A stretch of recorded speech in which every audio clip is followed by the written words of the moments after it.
Alright, so the new Behringer Spring Reverb unit kind of sucks. Let's see if we can make it better.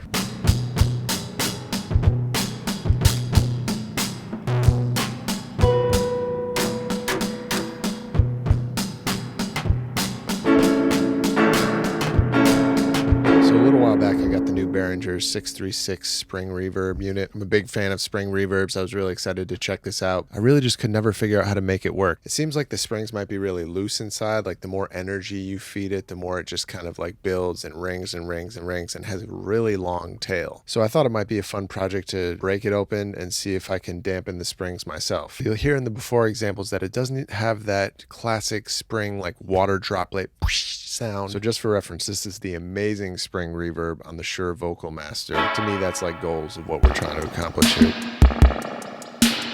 To be honest, it's just a beast, and I feel like we have to tame the beast.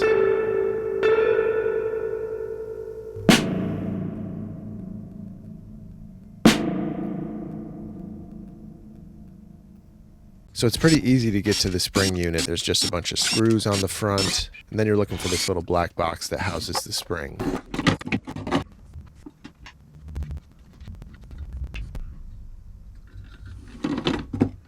As you can see, the spring is so loose, I had hoped that maybe it was just unhooked from one of the anchor points. Another video I had seen on here that had happened to someone, but unfortunately was not the fix for me. So the first thing I did was take a piece of felt and wrap it around both springs in one big loop.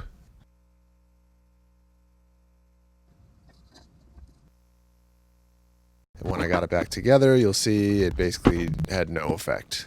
Still very long decay times, still monstrous spring reverb. So the next step was to wrap them each individually with their own piece of felt. And I wanted to do it pretty tight because I wanted to make sure that dampening these things is actually possible. So I'm going to go pretty much as tight as I can here and see what that gets us. So dampening the strings pretty heavily here gets us almost no reverb at all.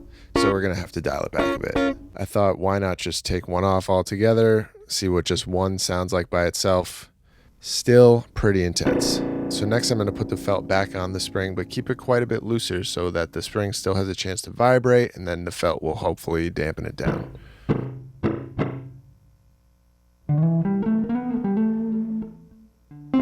So that seemed like it worked pretty well, and then the final step is to loosen up the second piece of felt on the other spring so that they're both able to vibrate a little bit, but then each one will have some felt to dampen it out of it. So now that finally did work. Our decay time is significantly shortened. Because the spring is still so loose, it does have more of kind of like a slapback effect, but that's still a pretty desirable effect, and it's definitely something that I can use.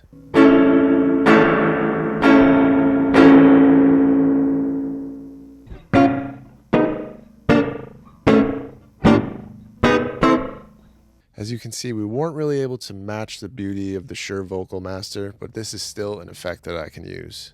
I think it's because the spring is still pretty loose, so I think the next step to make it even better would be to solder my own springs if I could find a tighter set out there somewhere. So now as one final demo, we'll hear some drums recorded with one mic to my tape machine and also sent to the Spring Reverb so we can hear some dry drums on the tape and also the spring hitting the tape.